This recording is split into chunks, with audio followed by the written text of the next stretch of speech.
One button can buy you 500 companies.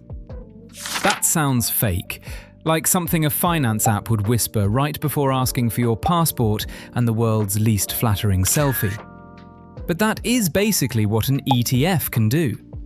An ETF, or exchange-traded fund, is a basket of investments that trades on a stock exchange like one normal stock. That is the clean definition. Here is the useful one. An ETF is a basket with a barcode.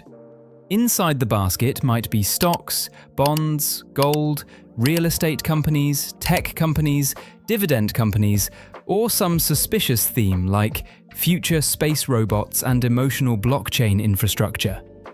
But from the outside, you can buy and sell the whole basket with one ticker symbol.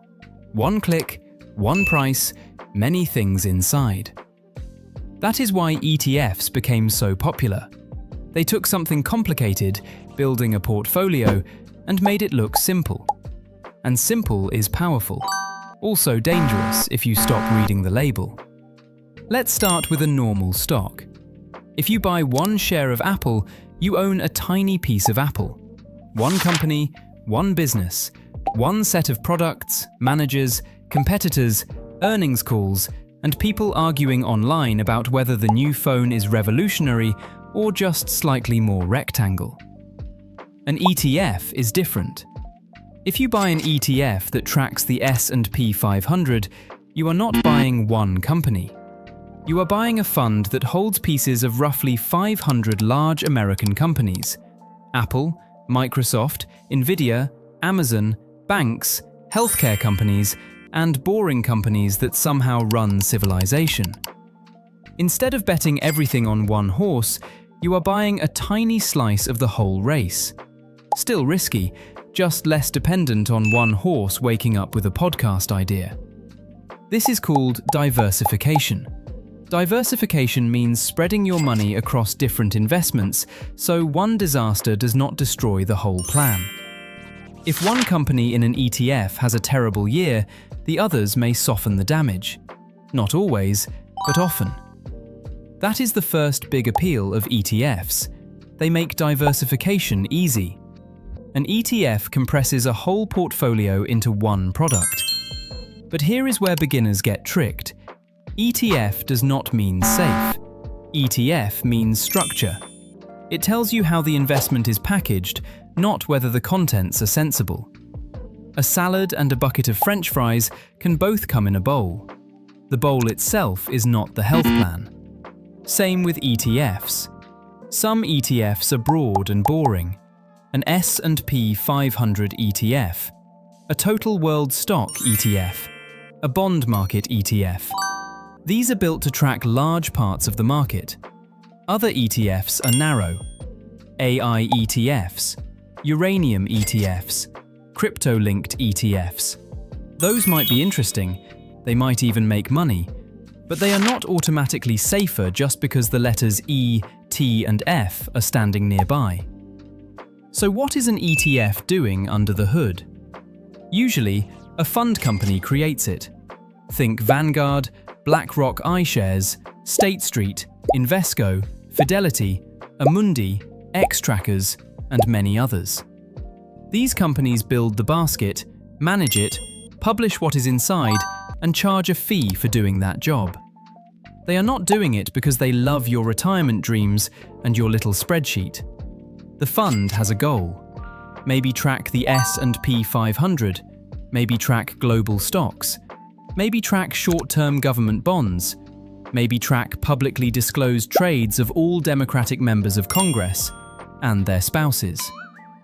If it is an index ETF, it tries to follow an index. An index is just a measuring stick. The S&P 500 measures large US stocks. The Nasdaq 100 is very tech-heavy. MSCI World tracks developed markets.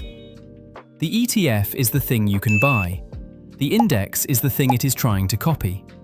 That distinction matters, because people often say, "I bought the S&P 500." Technically, they probably bought an ETF or fund that tracks the S&P 500. You did not buy the measuring stick, you bought the cover band. hopefully a very accurate one. And this is where people get confused about index funds. An index fund is any fund that tries to track an index. It can be an ETF. It can also be a mutual fund. So, ETF tells you how the fund trades. Index fund tells you what the fund is trying to do. Different question, different label. That trading part is what separates ETFs from many mutual funds. A mutual fund usually trades once per day after the market closes. An ETF trades during the day like a stock.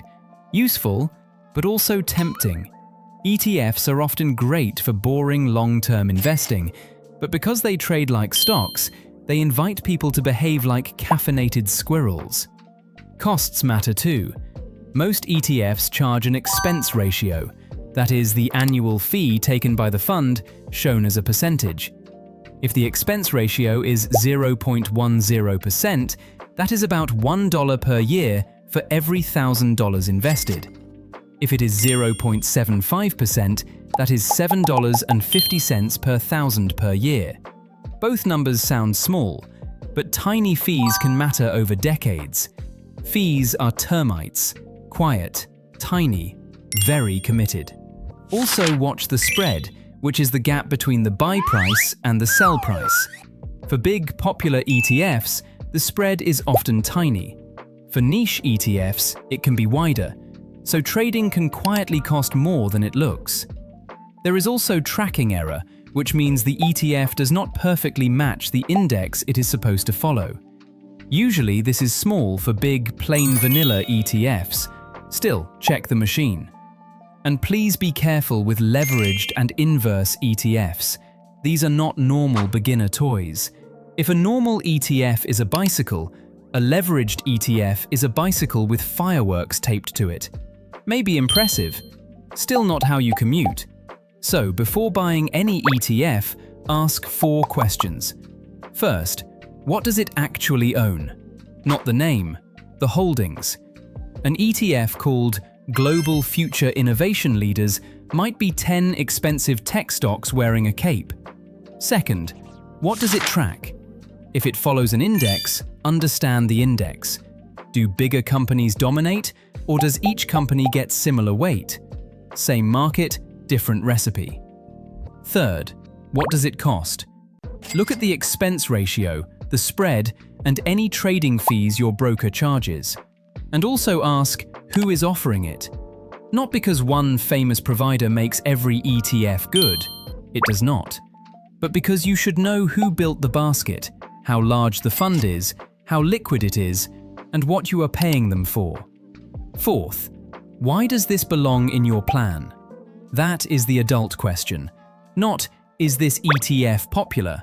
Not, did a man in a vest say this is where smart money is going? Why this? Why now? Why in this amount?